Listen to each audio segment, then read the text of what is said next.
Bismillahirrahmanirrahim. Assalamualaikum warahmatullahi taala wabarakatuh.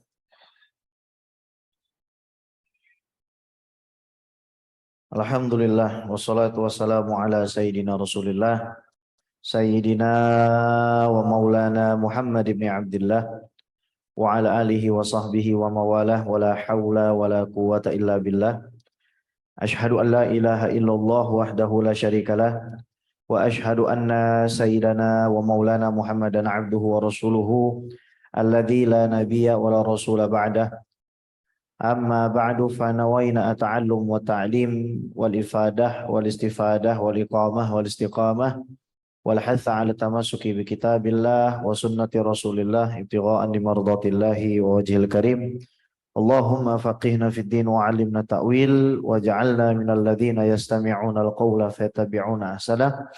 Allahumma arinal haqqa haqqan warzuqna ittiba'ah wa arinal batila batila warzuqna ijtinabah wa adkhilna bi rahmatika fi ibadika sholihin amin ya rabbal alamin.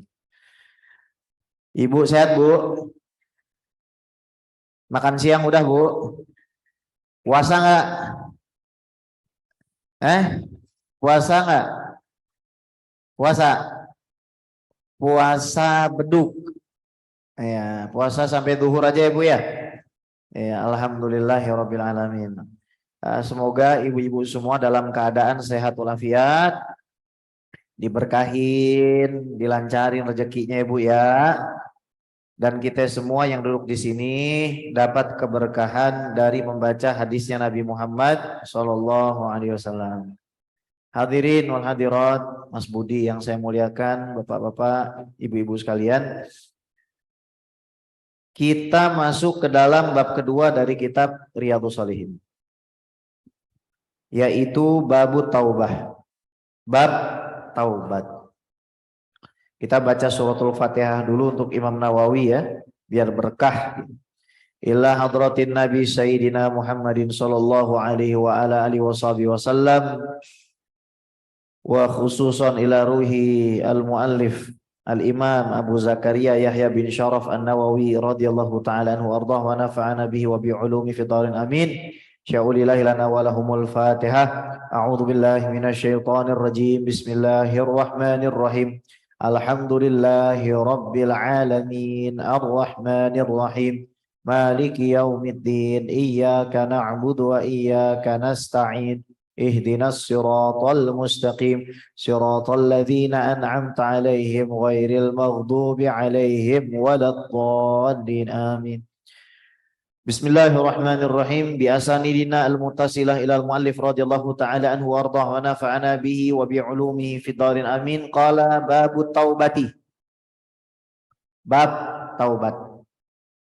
Taubat itu, Bu, artinya kembali dari satu keadaan yang tercela kepada keadaan yang terpuji.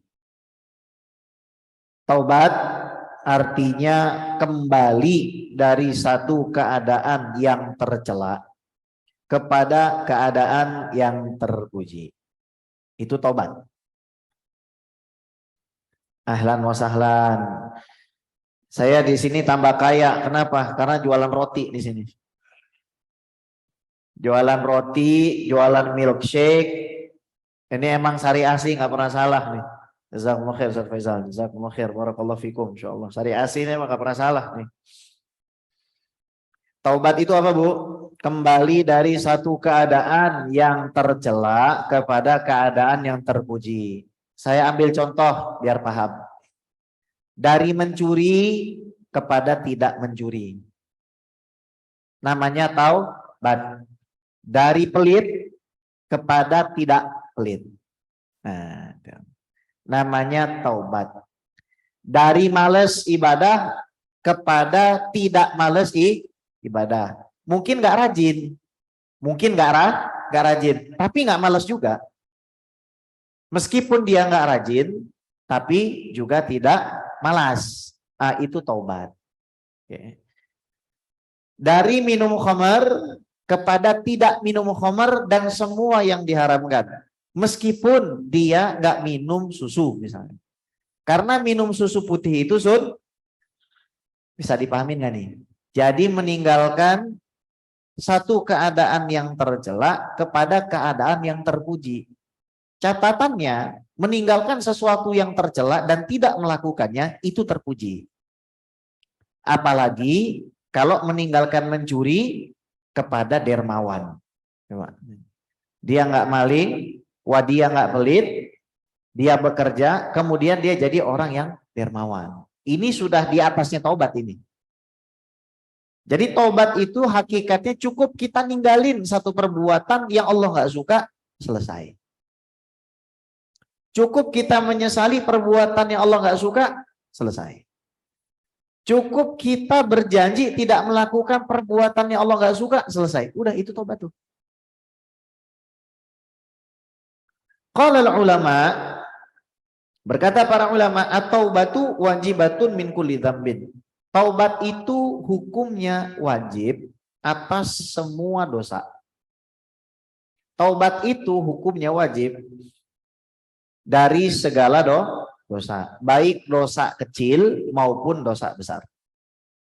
Fa in kanatil maksiatu, apabila maksiat bainal abdi, antara seorang hamba, wa bainallahi ta'ala, dengan Allah. Apabila ada sebuah maksiat yang dilakukan seorang hamba yang kaitannya hanya dengan Allah, nggak ada kaitannya dengan manusia. La tata'allaku bihaqqin adamiyyin, nggak ada kaitannya dengan hak manusia. Falaha salasatu syurut, maka untuk diterima harus memenuhi 3 kriteria.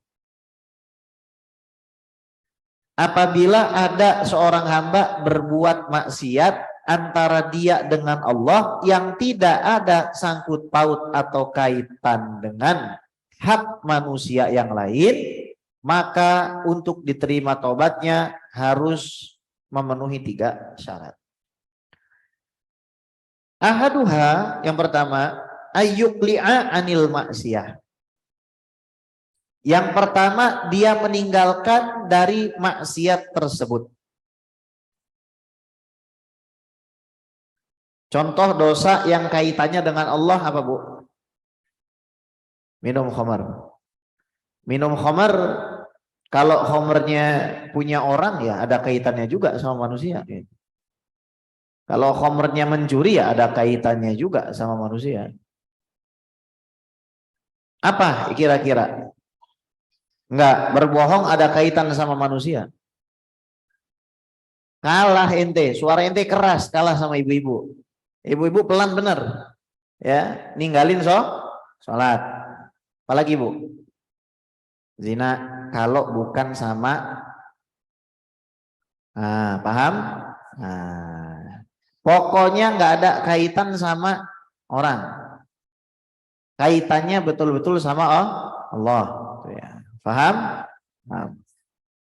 Tidak berpuasa di bulan Ramadan, itu juga dosa antara seorang hamba dengan Allah. Berarti syarat pertama apa? Meninggalkan perbuatan tersebut.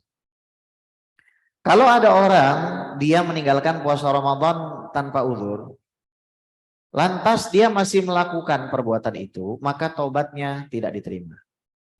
Kalau ada orang bukan mencuri, apa tadi, tidak membayar zakat, meninggalkan sholat, ternyata dia masih mengulangi perbuatan yang sama, maka dia juga tidak diterima taubatnya. Meskipun dia nangis sampai keluar darah.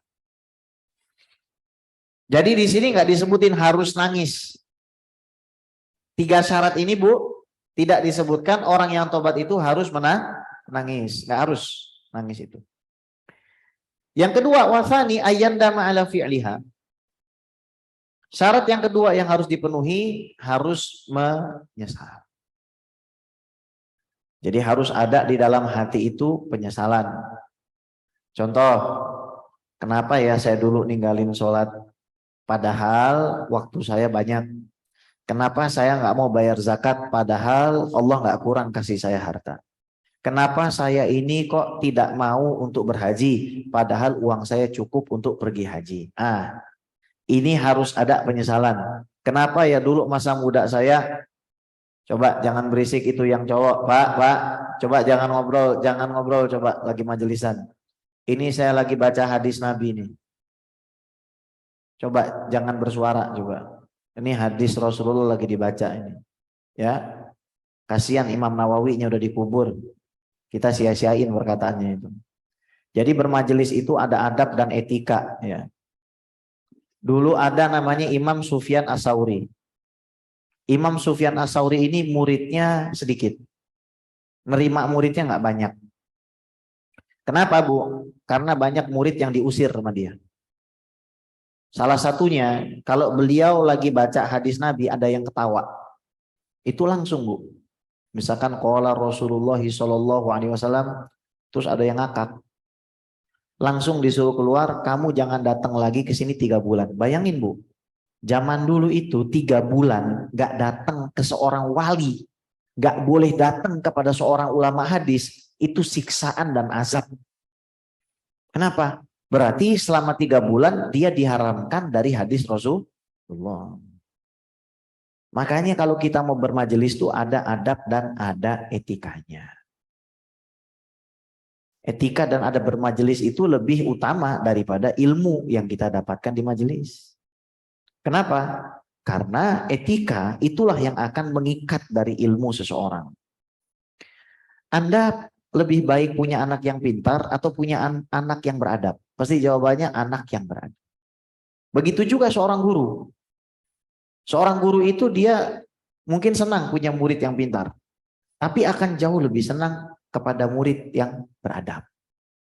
Karena orang pintar itu banyak. Yang beradab sedikit. Maka daripada itulah apalagi ini majelis hadis ya. Karena ini beda dengan majelis lain. Beda. Kalau misalkan kita ceramah gitu, ceramah biasa, nggak baca kitab Riyadhus Shalihin. Misalkan saya lagi ceramah, mungkin kita bisa ketawa terus gitu kan. Ibu ngobrol sedikit juga saya biarin aja. Cuman karena ini hadisnya Nabi SAW, saya takut dosa ibu bapak nambah. Kenapa? Karena nanti dianggap sama Allah nggak menghargai Rasulullah. Coba bayangin, nggak menghargai Rasulullah loh. Kamu dibacakan hadis Rasulullah, tapi kamu ngobrol. Dibacakan ayatnya Allah, tapi kamu ngobrol. Nah, ini bahaya Bu. Ya, jadi orang di majelis itu di zaman Rasulullah, kalau seandainya burung dara itu mampir di kepala mereka, lantas membuat sarang di kepala mereka, itu pasti akan terjadi. Kenapa? Karena para sahabat itu seperti batu Bu, kalau di hadapan Rasulullah itu. Nggak ada yang gerak. Semuanya hatinya fokus, nyimak. Karena ilmu itu diterima bukan cuma pakai otak, tapi masuk ke dalam hati. Apa contohnya ilmu masuk ke dalam hati? Ibu merasakan perasaan hangat di dalam hati itu. Kalau ibu belum merasakan perasaan hangat ketika mendengar hadis Rasulullah hangat, ibu belum dapat ilmu itu. Ini expert opinion ya, orang yang sudah bolak-balik majelisan dari kecil lah. Tuh tahu dia, bisa membedakan. Jadi kalau Anda dapat ilmu itu langsung masuk. Dia seperti mengunci di dalam itu. Itu membuat hati menjadi tenang, membuat hati itu menjadi senang, gitu, bahagia perasaannya itu. Kita kembali ke sini. Syarat yang kedua, seseorang akan diterima taubatnya apabila dia menyesal. Menyesal contohnya bagaimana Bu? Kalau mengingat dia nggak suka. Berarti mafhum mukhalafahnya, kalau kita teringat dosa masa lalu, terus kita masih merasa nikmat, itu alamat atau pertanda dosa kita belum dimaafkan. Misal, dulu ibu pernah gibahin tetangga. Terus ibu ingat lagi, enaknya dulu saya ngafe sama teman, gibahin tetangga, duit saya banyak dulu, undang teman-teman datang ke rumah, kita ngobrol, ngarol ngidul, ngomongin orang lain, enak. Nah, gitu. Itu kalau masih ada perasaan senang berarti belum diterima taubatnya. Kalau belum diterima taubatnya berarti bawa dosa. Kalau bawa dosa berarti siap-siap masuk neraka. Kan begitu. Yang ketiga, wasalis ayyazima alla ya'uda ilaiha abada. Syarat yang ketiga, seseorang harus bertekad untuk tidak melakukan perbuatan itu kedua kalinya. Jadi kalau dia masih melakukan satu perbuatan maksiat yang sama, artinya tobatnya belum diterima. Contoh, tidak mau untuk datang ke majelis ilmu padahal bodoh. Itu dosa, Ibu. Dia tahu dia nggak bisa sholat. Dia tahu dia tidak bisa membedakan rukun wudhu dengan sunnah wudhu. Dia tahu dia tidak bisa membedakan mana najis mukhaffafah, mutawassithah, mughalladah. Dia tahu kalau dia nggak kenal dengan Allah. Terus ada majelis ilmu yang memperkenalkan dia dengan semua itu dan dia nggak mau datang. Itu maksiat. Itu maksiat. Jadi Bu, maksiat itu bukan dengan cara berzina doang Bu. Maksiat itu ada ilmu agama diajarkan, Anda tidak mau datang, padahal Anda bisa datang. Itu maksiat. Sama seorang ulama, dia tidak mau mengajar kalau tidak dibayar, itu juga maksiat. Ada ulama, dia nggak mau ngajar. Kenapa? Karena tidak ada yang bayar. Itu maksiat. Dosa itu. Ya. Jadi sama-sama dosa. Kenapa? Karena meninggalkan rasa syukur kepada apa yang sudah Allah berikan kepada kita dari nikmat yang sangat luar biasa, nikmat akal, nikmat sehat. Kita pakai buat tidur-tiduran, umur kita habis. Kemudian, wa in kanatil ma'siyatu tata'allaku bi adamiyin fasyurutuha arba'ah. Apabila ada maksiat yang berkaitan dengan satu orang anak Adam saja, hak anak Adam satu saja itu, maka syaratnya bertambah jadi 4. Hadhihi salasa, 3 yang sudah disebutkan, wa ayyabro'a min haqqi sahibiha, dan hendaknya dia melepas tanggungan daripada hak orang yang dia zolimi tersebut. Fa in kanat malan, apabila hak tersebut berupa harta, au nahwahu, atau sejenisnya, raddahu ilahi, maka dikembalikan. Pertanyaan saya, anak kecil itu kan dia bukan mukallaf. Anak kecil dia tidak wajib sholat. Kalau ada anak kecil memecahkan gelas sari asih ini, kira-kira dia wajib bertanggung jawab nggak? Udah keras, salah lagi. Nih saya kasih tahu, begitulah pentingnya belajar ilmu agama. Wajib. Dia memang bukan mukallaf. Dia memang tidak berkewajiban untuk sholat. Tapi kalau dia merusakkan hak manusia yang lain, meskipun dia masih bayi, dia tetap wajib ganti. Pada saat dia mampu. Itu terikat sama dia. Ada anak kecil ngerusakin, ngebakar nih sari asih. Tiba-tiba dia besar. Tetap dia wajib itu untuk mengganti. Kalau ternyata dia itu nggak sendirian, maka orang tuanya yang wajib mengganti. Jadi jangan ngelepasin anak sembarangan. Anak dilepasin sembarangan di majelis, di masjid, ngerusakin mikrofon misalkan. Terus kita mau bilang apa? Maklumin aja, ini anak kecil. Nah, berarti kita nggak paham ilmu fikih. Kita kan taunya cuma ini anak nggak mukallaf, dia nggak akan dibebankan. Betul, dia tidak dibebankan dosa. Iya, karena dia bukan mukallaf. Tapi dia tetap kena boman untuk menjamin bahwasanya dia suatu hari akan mengganti barang yang dirusak. Nah, bayangin Bu, anak kecil aja kena. Belum balik aja kena. Belum mumayyiz aja kena. Gimana kalau orang dewasa? Kalau yang dirusak kehormatan, semisal kita memfitnah orang lain, apa nggak berat itu? Jadi untuk mengganti benda itu lebih mudah daripada mengganti kehormatan orang lain. Bahaya soalnya ini kehormatan orang lain. Makanya hati-hati kalau kita bicara tentang orang lain. Lebih baik diam. Saya punya satu kalimat Bu yang bisa menolong kita. Tidak ada orang menyesali diamnya kecuali sedikit. Kebanyakan manusia hanya akan menyesali bicaranya. Ibu pernah nggak nyesel gara-gara ibu diam? Nggak. Saya yakin nggak pernah. Kecuali dalam hal-hal tertentu, misalkan ada maksiat, terus ibu diam, itu ibu wajib menyesal. Tapi saya yakin ibu nggak akan tinggal diam kan? Kebanyakan kita menyesali siapa Bu? Orang-orang yang kebanyakan bicara. Karena kata Rasulullah, la tukthirul kalama min ghairi dzikrillah. Jangan pernah bicara kecuali mengingat Allah. Jangan kamu bicara kecuali mengingat Allah. Fa inna kasratal kalam min ghairi dzikrillah qaswatun lil qalbi. Karena banyak bicara yang tidak merupakan mengingat Allah adalah sebab hati menjadi keras. Wa inna ab'adan nasi ilallah al-qalbul al-qasi. Dan orang yang paling jauh dari Allah Subhanahu wa taala adalah orang yang hatinya keras. Kenapa? Bukan gara-gara dia misalkan nggak sholat sunnah, bukan. Tapi gara-gara sholat terus banyak ngomong. Dia sholat tapi banyak ngomong. Puasa banyak ngomong.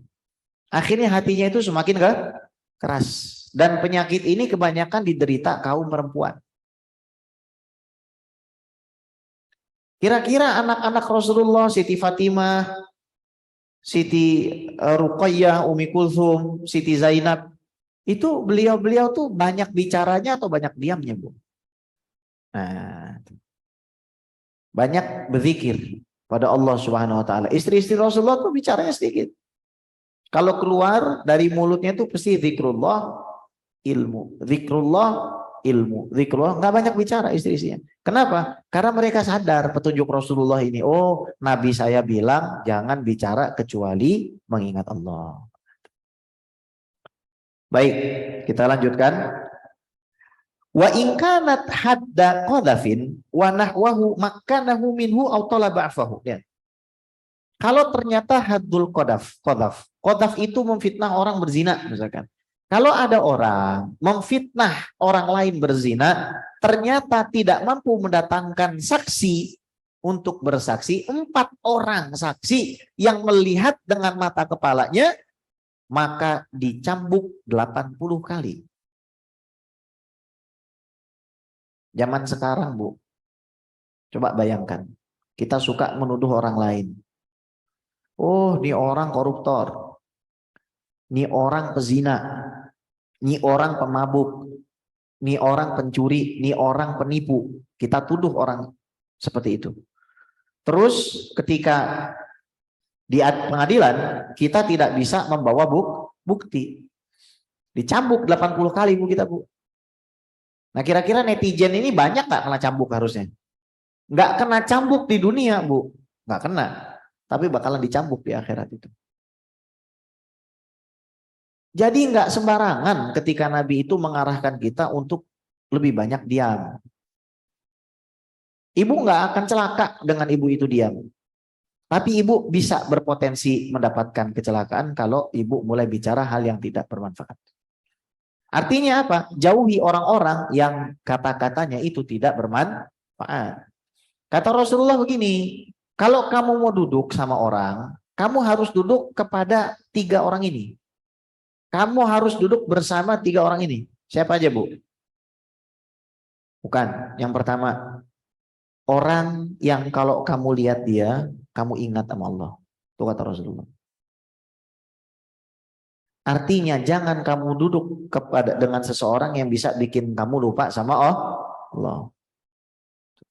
2, siapa, Bu? Orang yang kalau ngomong kamu dapat ilmu. Jangan kamu duduk sama orang yang kalau ngomong kamu nggak dapat ilmu. Ciri-ciri orang, Bu, yang nggak punya ilmu kalau duduk, tahu ciri-cirinya apa? Gampang ngomongin orang tapi nggak pernah ngomongin ilmu, nggak pernah betah ngomongin ilmu. Makanya saya bukan tipe orang yang bisa berbahasa basi. Saya paling betah duduk kalau orang tuh ngomongin ilmu. Bisa saya duduk sampai jam 5 pagi, dari jam 1 malam ngomongin ilmu tuh bisa. Duduk dengerin. Tapi kalau sudah mulai ngomongin orang, itu saya sudah mulai nggak betah. Karena menyia-nyiakan waktu. Yang ketiga, duduklah sama orang yang kalau kamu lihat dia bergerak, kamu itu jadi semangat untuk bergerak berbuat amal soleh. Jangan duduk sama orang yang kalau kamu lihat bikin kamu males, kaum rebahan. Yang suka rebahan. Cari kawan itu yang punya semangat di dalam mencari amal soleh.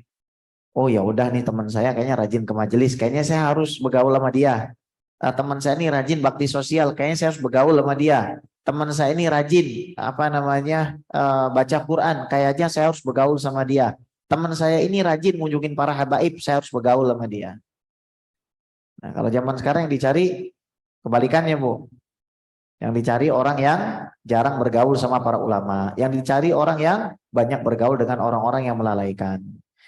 Jadi orang itu sebenarnya bisa dinilai dengan temannya. Kenapa, Bu? Kenapa, Bu? Iya, Bu. Kita harus tahu teman duduknya. Makanya kata para ulama, siflana ashabak, nasiflak ashabana. Coba sebutin teman-teman ibu, nanti saya sebutin teman-teman saya, gitu. Coba ibu sebutin teman-teman ibu siapa? Orang yang mengakui ibu sebagai sahabatnya, orang yang mengakui ibu sebagai muridnya siapa? Nanti saya akan cerita sama ibu, nih loh list teman saya ini, gitu. Jadi membanggakan teman dan guru di zaman sekarang itu wajib. Kenapa? Karena untuk memperkenalkan kepada manusia supaya mereka itu tahu diri. Karena zaman sekarang banyak orang tidak tahu diri.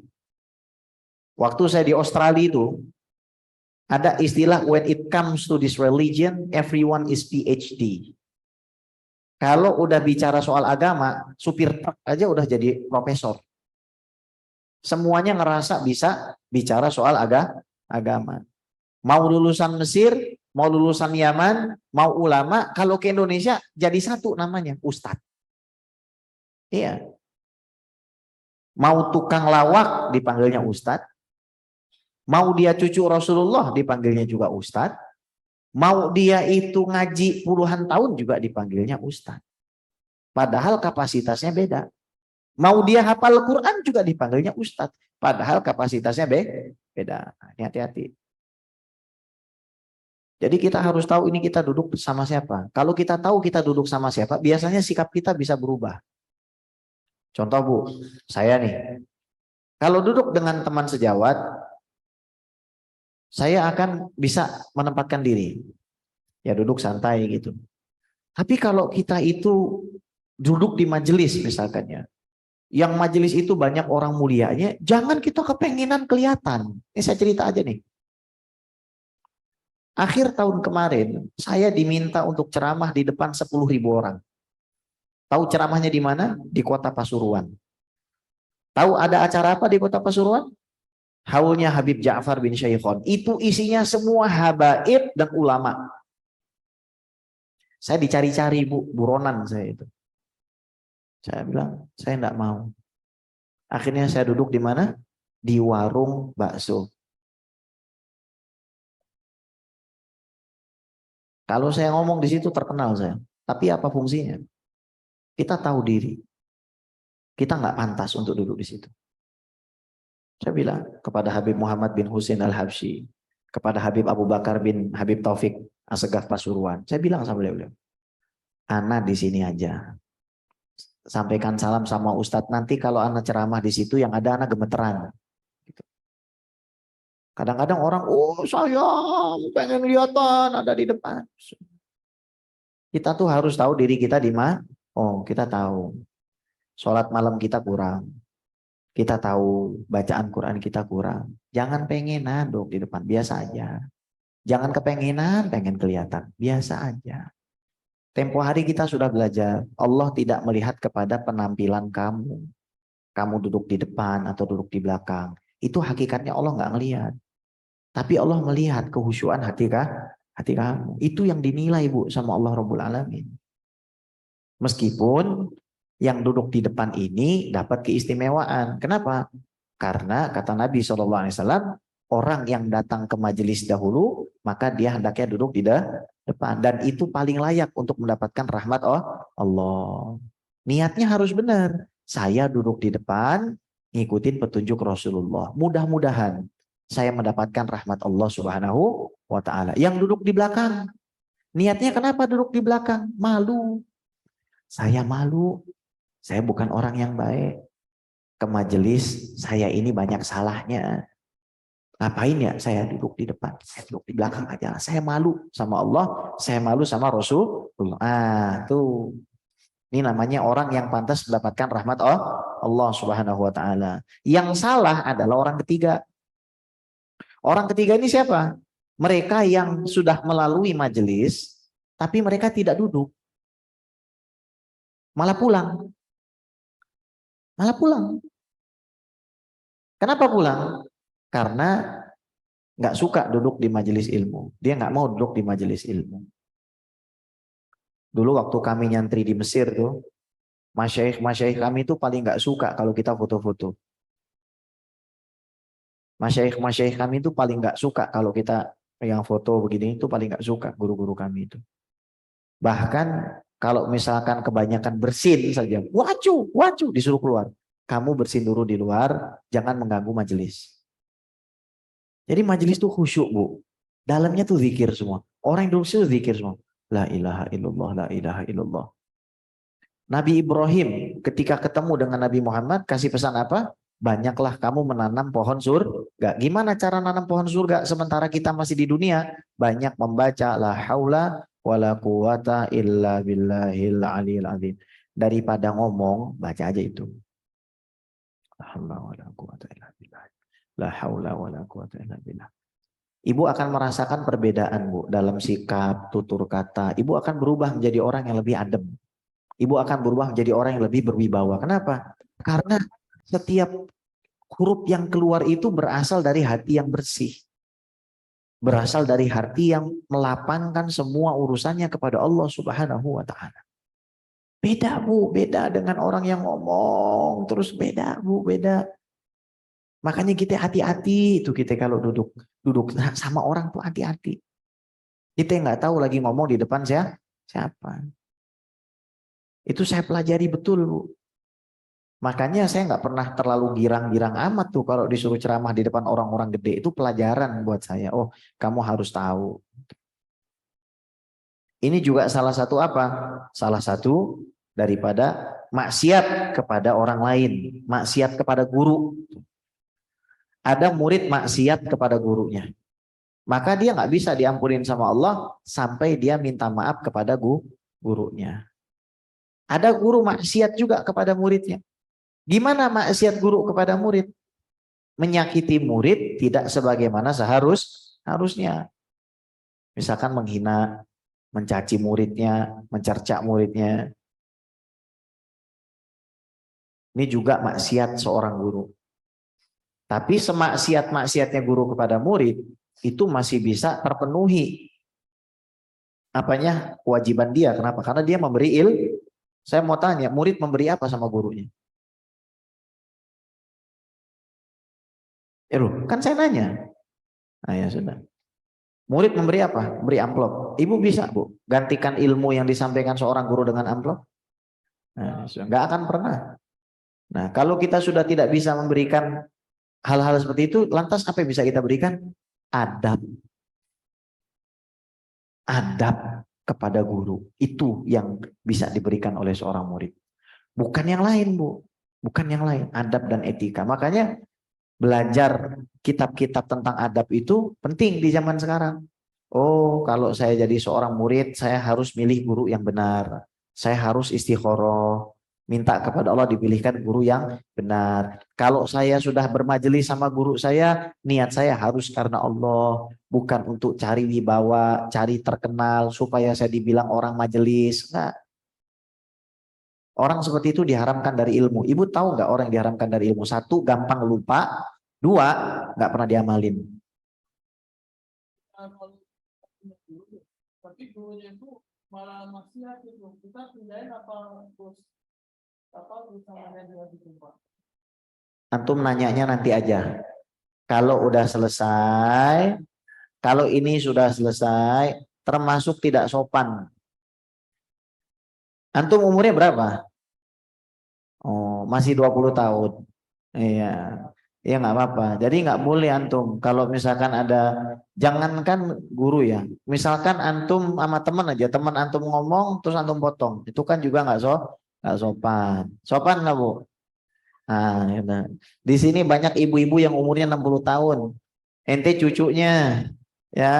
Nah, ente kalau jadi cucu, diam, tenang. Ini saya lagi ngajarin nenek-nenek ente, ya. Saya lagi ngajarin nenek-nenek ente. Ente cucunya diam dulu, yang sabar, ya. Ya. Tapi saya jawab aja, kalau gurunya bermaksiat, kalau sampai tampak di mata kita, maka takwilkanlah maksiatnya itu kepada 70 takwilan yang baik. Misal, kita ngelihat guru kita tidur. Kenapa ya guru saya ini nggak sholat? Kita husnuzon, mungkin dia lagi sakit. Jangan kita langsung suzon sama guru. Ini guru saya jadinya orang pemalas nih. Padahal kita nggak tahu guru kita kenapa. Itu yang membuat murid itu diharamkan daripada ilmu dan barokah. Tadi saya katakan apa? Ciri orang yang nggak dapat berkah ilmu, gampang lupa ilmunya. Gampang lupa ini kalau ngomong suka salah. Kalau ngomong suka salah, dia nyampaikan sesuatu salah. Ikhtilat bahasanya itu. Kemudian yang kedua, tidak diamalkan sama dia. Gampang lupa, Bu. Orang gampang lupa itu bisa ditangani dengan cara mencatat. Orang gampang lupa itu bisa ditangani dengan cara apa? Kita mencatat. Karena kita tidak punya memori sekuat Imam Syafi'i. Kalau Imam Syafi'i ketika mendengarkan perkataan ulama, hadis, ayat, beliau langsung hafal. Kalau kita kan enggak, otomatis kita harus apa? Mencatat. Toyib. Apakah kalau saya mencatat dapat pahala? Yang pasti Bu, itu huruf, setiap satu huruf itu pasti akan bersaksi di hadapan Allah. Makanya hisab itu lama. Hisab itu lama. Karena nanti huruf-huruf itu akan bersaksi. Dibandingkan orang yang nggak pernah mencatat. Di majelis misalkan dia diam. Ngelamun kadang. Gurunya ngomong apa dia nggak paham. Dia nggak berzikir kepada Allah. Dia diam saja begini. Nggak mencatat. Dia dapat pahala. Keberkahan majelis. Tapi dia nggak dapat pahala yang lebih. Kenapa? Karena dia tidak mencatat. Mencatat kan ada effortnya.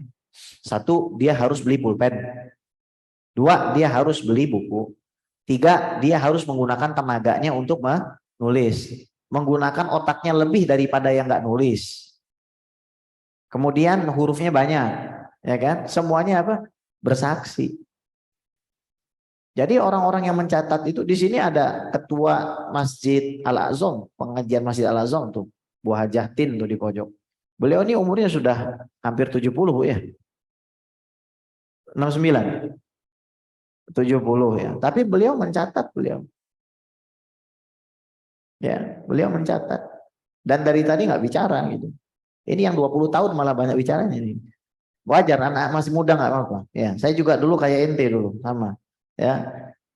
Dulu juga bandel juga Habib Ges ini bandel juga di majelis gitu ya. Alhamdulillah. Shallu ala Nabi Muhammad. Taib. Wa yajibu ayyatuba. Wa in kanat ghibatan istahallahu minha. Kalau itu berupa gibah, maka hendaknya dia meminta kehalalan. Bahasa kita kan sering gini, saya minta redonya ya, gitu. Minta halalnya, dulu saya pernah ngomongin kamu di belakang orang. Ibu pernah nggak ngomong begitu, Bu? Nggak berani. Zaman sekarang, Bu, kita kalau basuh wajah itu disunahkan membasuh berapa kali? Zaman sekarang banyak orang membasuh wajahnya 6 kali. Kenapa? Karena mukanya 2. Karena mukanya 2. Makanya dia basuhnya 6 kali, Bu. Karena mukanya nggak 1, 2 tuh mukanya. Ya, makanya harus kita hati-hati. Tuh, ya. Kalau sampai kita pernah ngomongin orang, ya udah kita minta halalnya. Saya jujur deh, kayaknya saya pernah ngomongin antum semua di belakang. Hari ini saya meminta keridhaan antum semua untuk supaya antum memaafkan saya. Misalkan acara keluarga nanti Bu halal bihalal, Ibu ngomong aja kayak gitu kepada keluarga besar. Supaya nanti Ibu enak, mendingan malu di dunia ketimbang nanti urusannya ribet di akhirat. Kumpulin aja keluarga nanti kan halal bihalal, masing-masing ngomong seperti itu. Itu saya biasakan Bu di keluarga saya begitu. Jadi bukan cuma kumpul makan ketupat. Tapi lebih kepada masing-masing itu istihlal. Jadi minta maaf. Saya pernah ngomongin kalian semua di belakang. Omongan yang nggak bagus.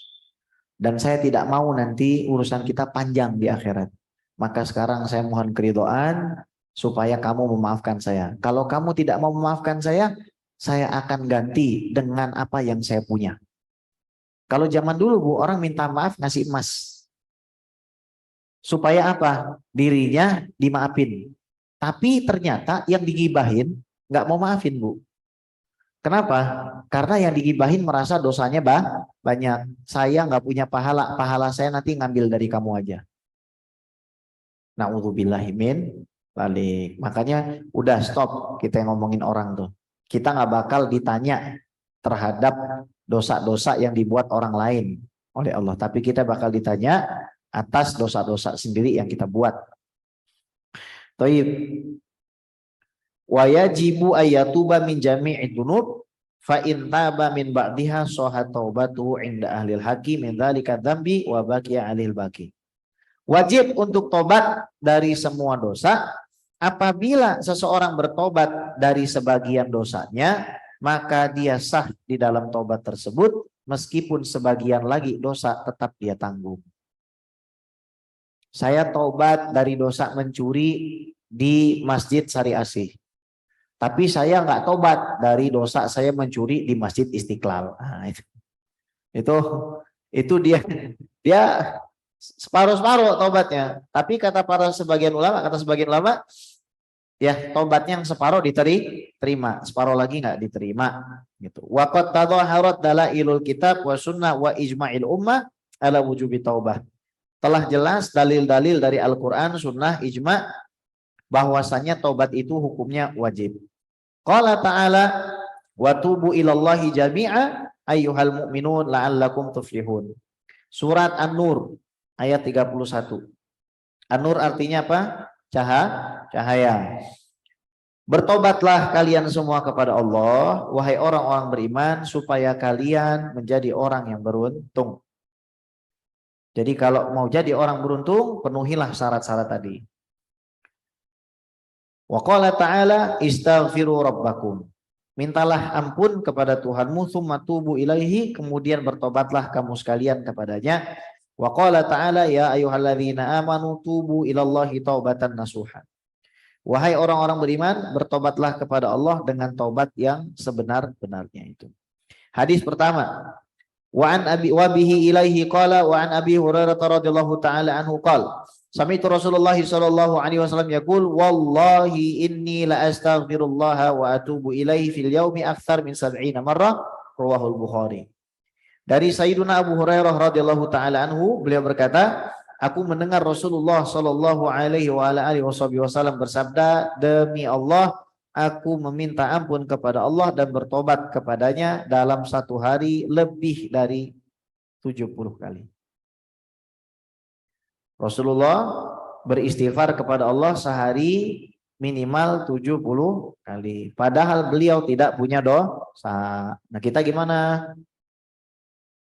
Banyak istighfarnya insya Allah banyak istighfarnya. Dikit dosanya banyak istighfarnya. Afadal hadis. Ya, hadis ini memberikan faedah. Haddul ummah ala taubah wal istighfar. Menyemangati umat Islam itu untuk memperbanyak taubat dan istighfar. Fa innahu sallallahu alaihi wasallam ma'a kaunihi ma'suman wa khairal khalaik wa qad ghafarallahu lahu ma taqaddama min dhanbihi wa ma ta'akhkhar yastaghfiru wa yatubu fil yaumi 70 marrah ta'liman li ummati. Meskipun Rasulullah ini disucikan oleh Allah Subhanahu wa taala dari semua kesalahan, beliau tetap mengajarkan umatnya untuk meminta ampun kepada Allah minimal 70 kali dalam sehari. Menunjukkan Rasul tidak pelit kepada ilmu. Rasulullah tidak pelit kepada ilmu. Kemudian wa ziyadatan fi darajati indallah, dan juga menambah derajatnya Rasul di hadapan Allah Subhanahu wa taala. Al-istimrar fit taubah wal istighfar min sya'nihima mahwudunub